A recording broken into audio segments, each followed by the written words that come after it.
இன்றைக்கு காலையில் அமெரிக்க அதிபர் டொனால்ட் ட்ரம்ப் என்ன பண்ணாருன்னா, ஈரானும் இஸ்ரேலும் யுத்த நிறுத்தத்தில் ஈடுபடுகின்றன, இனிமேல் சண்டை கிடையாது, இப்பொழுது நடைபெற்ற இந்த யுத்தம் என்பது 12 நாள் யுத்தம் என்கிற பெயர்ல அழைக்கப்படும் என்கிற ஒரு அறிவிப்பை விடுத்திருந்தாரு. முதல் அடி அவங்க அடிச்சிருக்கிறாங்க, எனவே கடைசி அடி நாங்க அடிக்கிற அடியாகத்தான் இருக்கும் என்றும் மிக தெளிவாக ஈரான் சொல்லிக் கொண்டிருந்த நிலையில தான் டொனால்ட் ட்ரம்பினுடைய அறிவிப்புக்கு பிறகு தாறுமாறான தாக்குதலை இஸ்ரேல் மேல ஈரான் நடத்தியிருந்தது. இஸ்ரேல் மேல கை வைக்கலாமா, அமெரிக்காவை மீறி இஸ்ரேலுக்கு எவனா தாக்குதல் நடத்தலாமான்னா உலகத்தில் அப்படி நடத்தலாம் என்பதையும், ஈரானுங்கிறது நீங்க நினைச்ச மாதிரி ஒரு நாடு கிடையாது, மிகப்பெரிய வல்லாதிக்கம் கொண்ட வல்லரசு நிலையில் இருக்கக்கூடிய ஆயுத பலம் கொண்ட எந்த நாட்டையும் அமெரிக்காவையே எதிர்த்து நிற்கிற பலம் கொண்டவர்கள் என்பதையும் அவர்கள் இந்த சந்தர்ப்பத்திலே மிக தெளிவாக காட்டியிருக்கிறார்கள்.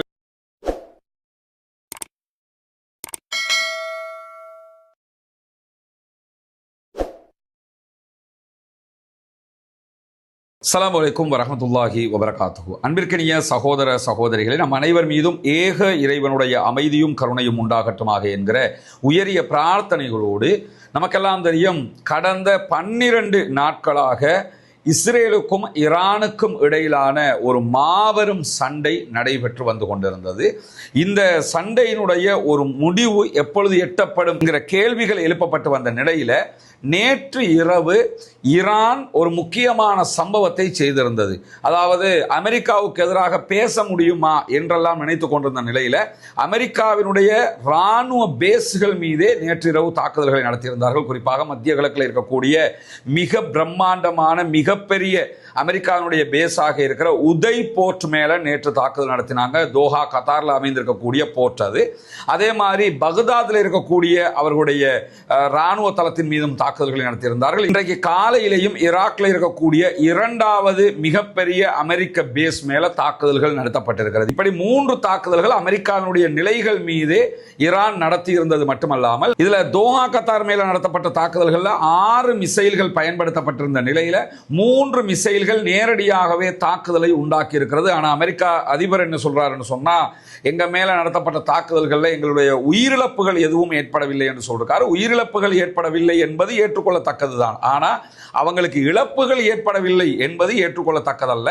காரணம் என்னன்னு சொன்னா, நேரடியாகவே உதய் போர்ட்டினுடைய ரன்வே உள்ளிட்ட பல பகுதிகளில் அந்த தாக்குதல்கள் நடத்தப்பட்டது. குறிப்பாக அந்த தாக்குதல்களுக்கு பயன்படுத்தப்பட்டிருக்கக்கூடிய குண்டுகள் தொடர்பாகவும் ஈரான் தகவல்கள் வெளியிட்டிருக்கும் போது என்ன சொல்றாங்கன்னா, இந்த குண்டுகள் எந்த குண்டுகள் எங்களுடைய நிலைகள் மீது, குறிப்பாக நட்டான்ஸாக இருக்கலாம், இஸ்பஹான் மேலையாக இருக்கலாம், அல்லது போர்ட்டோ மேலையாக இருக்கலாம், அங்கெல்லாம் எந்த குண்டுகள் பயன்படுத்தப்பட்டதோ அதை கொண்டுதான் நாங்களும் அவர்கள் மீது தாக்குதல் நடத்தி இருக்கிறோம் என்கிற ஒரு வாதத்தையும் ஈரான் முன்வைத்திருந்த நிலையில இன்றைக்கு காலையில் அமெரிக்க அதிபர் டொனால்ட் ட்ரம்ப் என்ன பண்ணாருன்னா, ஈரானும் இஸ்ரேலும் யுத்த நிறுத்தத்தில் ஈடுபடுகின்றன, இனிமேல் சண்டை கிடையாது, இப்பொழுது நடைபெற்ற இந்த யுத்தம் என்பது 12 நாள் யுத்தம் என்கிற பெயர்ல அழைக்கப்படும் என்கிற ஒரு அறிவிப்பை விடுத்திருந்தார். ஆனா உடனடியாக அதற்கு பதிலடி கொடுத்த ஈரானுடைய வெளிவிவகார அமைச்சர் அப்பாஸ் அராக்சி என்ன சொன்னார்னு சொன்னா, இந்த யுத்த நிறுத்தத்தை இப்பொழுது நாங்கள் உடனே ஏற்றுக்கொள்ள முடியாது என்று சொல்லிவிட்டு அந்த அறிவிப்பு ஒரு சில நிமிடங்களுக்குள்ள, ஒரு 30 மினிட்ஸுக்குள்ளாகவே என்ன பண்ணாங்கன்னா, ஈரான் மீண்டும் இஸ்ரேல் மீது பயங்கரமான தாக்குதல்களை நடத்தினாங்க. அந்த தாக்குதல்கள் உச்சகட்டமான தாக்குதல்கள். அது தனியாக அதனுடைய போட்டோஸை நம்ம டெலிகிராம் சேனல்ல வெளியிடுவோம், வீடியோவாகவும் வெளியிடுவோம், அதை நீங்க பார்த்துக்கொள்ள முடியும். கடுமையான தாக்குதல்களை உடனே இஸ்ரேல் மேல ஈரான் நடத்தி இருந்தது. நடத்தினதுக்கு பிறகு என்ன பண்ணினாங்கன்னு சொன்னா, அந்த சமாதான உடன்படிக்கையை, சீஸ் ஃபயரை நாங்கள் ஏற்றுக்கொள்கிறோம் என்கிற ஒரு அறிவிப்பை ஈரான் தற்போது வெளியிட்டிருக்கிறது. அதுக்கான காரணம் என்று சொன்னா நமக்கு தெரியும். நம்முடைய வீடியோவில் திரும்ப திரும்ப ஒரு விஷயத்தை சொன்னோம். அப்பாஸ் அராக்சி உள்ளிட்ட ஈரானுடைய தலைவர்கள் தளபதிகள் சொன்ன ஒரு செய்திதான், நாங்கள் யுத்த நிறுத்தத்திற்கு வருவதாக இருந்தால் கடைசி அடியையும் நாங்கள் அடிச்சுட்டு தான் யுத்த நிறுத்தத்துக்கு வருவோம் அப்படின்னு சொன்னாங்க. எனவே அமெரிக்கா அடித்ததற்குரிய பதிலடியை அவங்க கொடுத்துட்டாங்க. அமெரிக்காவினுடைய தாக்குதல்களால ஈரானுக்கு எந்த விதமான ஆபத்துகளும் அழிவுகளும் கிடையாதுங்கிறது நமக்கு தெரியும். ஏன்னா ஈரானுடைய போர்ட்டோ அணு நிலையத்தை பாதுகாத்துட்டாங்கிற விவகாரத்தையும் அவங்க ஆல்ரெடி அறிவிச்சிட்டாங்க. அதை தாண்டி அமெரிக்கா அடித்ததற்கு பதிலடியாக அமெரிக்காவுக்கே பதிலடியை கொடுத்துட்டாங்க. அமெரிக்கா ரிப்பீட் அடிக்கல.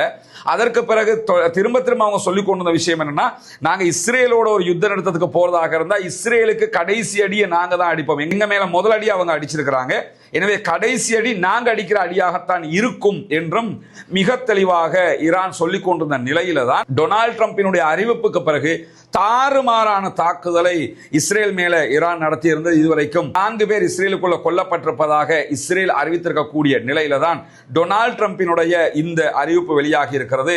24 மணி நேரங்களுக்குள்ளாக சீஸ்பயர் வரும் என்று சொல்லி அவர் அறிவிச்சிருந்தார். இப்பொழுது சீஸ்பயருக்கு 2 நாடுகளும் ஒப்புக்கொண்டிருக்கின்றன. குறிப்பாக பெஞ்சமின் நெத்தன்யாகு இது சம்பந்தமாக யாரும் எதுவும் வெளியிலே பேச வேண்டாம், எந்த கருத்துக்களையும் வெளியிட வேண்டாம் என்று சொல்லி இன்றைக்கு அதிகாலையிலேயே தன்னுடைய அதிகாரிகள் அதே போன்று தன்னுடைய அமைச்சரவைக்கு அறிவித்திருக்கிறார் என்கிற செய்திகளையும் அவர்களுடைய ஹயோம் நியூஸ் ஏஜென்சியை வெளியிட்டிருக்கக்கூடிய செய்திகளை பார்க்கிறார். அதே நேரத்தில் நமக்கு தெரியும் ஈரானுக்கு தாக்குதல் நடத்தினதோடு டொனால்ட் ட்ரம்ப் வெளியிட்டிருந்த அறிக்கையில் என்ன சொல்லியிருந்தார் என்று சொன்னா, இஸ்ரேல் வாழ்க, இஸ்ரேலை கடவுள் ஆசீர்வதிப்பாராக, அமெரிக்காவை கடவுள் ஆசீர்வதிப்பாராக என்கிற செய்திகளை அவர் சொல்லியிருந்தார். அதே நேரத்தில் இன்னைக்கு அவர் இந்த சீஸ்ஃபயர் அறிவிப்பு விடுத்த நேரத்தில் என்ன சொல்றாருன்னு சொன்னா, அதே மாதிரி ஈரானை கடவுள் ஆசீர்வதிப்பாராக, இஸ்ரேலை கடவுள் ஆசீர்வதிப்பாராக, மத்திய கிழக்கை கடவுள் ஆசீர்வதிப்பாராக, அமெரிக்காவை கடவுள் ஆசீர்வதிப்பாராக, உலகத்தையே கடவுள் ஆசீர்வதிப்பாராக என்று சொல்லி பிரார்த்தனை எல்லாம் பண்ணியிருக்கிறாப்புல. அப்படியெல்லாம் சொல்லித்தான் அந்த அறிவிப்பு அவர் விடுத்திருக்கிறார். காரணம் என்னன்னு கேட்டா, இது தேவையில்லாத ஒரு ஆணியை நம்ம புடுங்கிட்டோங்கிறது எல்லோருக்கும் தெரிந்திருக்கிறது. ஈரானை நாங்க அடிப்போம், அடிபணிய வெப்போம், இன்னும் சொல்ல போனா டொனால்ட் ட்ரம்பினுடைய அறிவிப்புல என்ன சொன்னார்னு சொன்னா, அதை நீங்க நல்லா கவனிக்கணும்.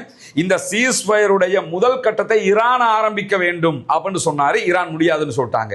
அதாவது இஸ்ரேல் தான் அட்டாக் கடைசியா நடத்தி அந்த கெத்தை வச்சுக்கிடுவாங்களா, நாங்க தான் கடைசியில ஈரானுக்கு அடிச்சோம் அப்படின்னு வைக்கிறதுக்காக சொன்னாங்க. ஈரான் தான் கடைசி அடியை அடித்திருக்கிறார்கள். எனவே ஈரான் தனக்கு தன் மீது தாக்கிய இஸ்ரேலை துவம்சம் செய்திருக்கிறது, முழுமூச்சாக நின்று அடித்திருக்கிறது. அந்த அழிவுகளில் இன்னைக்கு அடிச்ச அடியை கூட நீங்க பார்க்கலாம், பாரி அழிவுகளாக மாறி இருக்கிறது.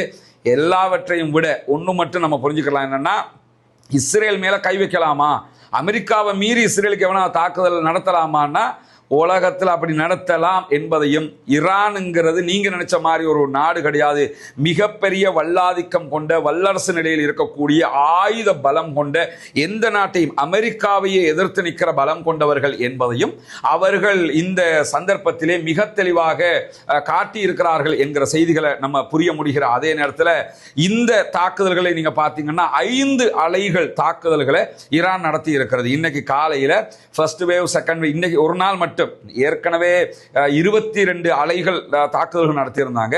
இன்னைக்கு ஒரு நாள் மாத்திரம் 5 அலை தாக்குதல்களை இஸ்ரேல் மேல அவங்க நடத்தி இருக்கிறாங்க. எனவே இந்த வார்ல 12 நாள் வார், 6 நாள் வார்ல இஸ்ரேலோட 6 அரபு நாடுகள் தோற்று ஓடியது என்கிற வரலாறு தான் 1967 எழுதப்பட்டிருந்தது. ஆனா வரலாற்றை மாற்றி எழுதி இருக்கிறது ஈரான். 12 நாள் வார்ல அமெரிக்காவையும் இஸ்ரேலையும் ஓட விட்டிருக்கிறது. அவர்கள் தங்களுடைய இலக்கிலே வெற்றியை பெற முடியாமல் போய்விட்டது. நட்டான்ஸ்ல, இஸ்பஹான்ல, அதே போன்று போர்ட்டோவில் தாக்குதல் நடத்தி அந்த அணு நிலையங்களை அழித்து அதில் இருக்கக்கூடிய யுரேனியத்தை அழிப்போம்னு சொன்னாங்க. எதையுமே அவங்களால பண்ண முடியல. தாங்கள் தொடர்ந்தும் அணு ஆயுத ரீதியிலான யுரேனிய உற்பத்தியை செய்வோம் என்பதில் மிக திடகாத்திரமான அறிவிப்புகளை ஈரான் விடுத்திருக்கக்கூடிய நேரத்தில் இஸ்ரேலுக்குள்ள ஏதாவது ஒரு ஏவுகணை தாக்குதல் நடத்த முடியுமா என்றெல்லாம் உலகம் கேட்டுக்கொண்டிருந்த நேரத்தில் இஸ்ரேலுக்குள்ளேயும் பாரிய அழிவுகளை உண்டாக்கி இருக்கக்கூடிய காட்சிகளையும் ஈரான் செய்திருக்கிறது. பொறுத்திருந்து பார்ப்போம் என்னவெல்லாம் நடக்கிறது என்பதை. எது எப்படி போனாலும் யுத்தங்கள் நிற்க வேண்டும், சண்டைகள் நிறுத்தப்பட வேண்டும், அமைதி திரும்ப வேண்டும் என்பதுதான் அனைவருடைய ஆசையவா பிரார்த்தனையாக இருந்தது. நேற்று இரவு தோஹா மேல நடத்தப்பட்ட தாக்குதலுக்கு கத்தார் கண்டன அறிக்கைகளை வெளியிட்டிருந்தாலும் நம்மளே சொன்னோம், அந்த கண்டன அறிக்கைகள் எல்லாம் அப்படித்தான் அவங்க விடுவாங்கன்னு சொல்லி அதை இன்னைக்கு நம்ம பார்க்கிறோம். இந்த சீஸ்ஃபயருக்கு மூல காரணமாக கத்தார் இருந்தது என்கிற செய்திகளை தற்போது டொனால்ட் ட்ரம்பும் சொல்லி இருக்கிறாரு.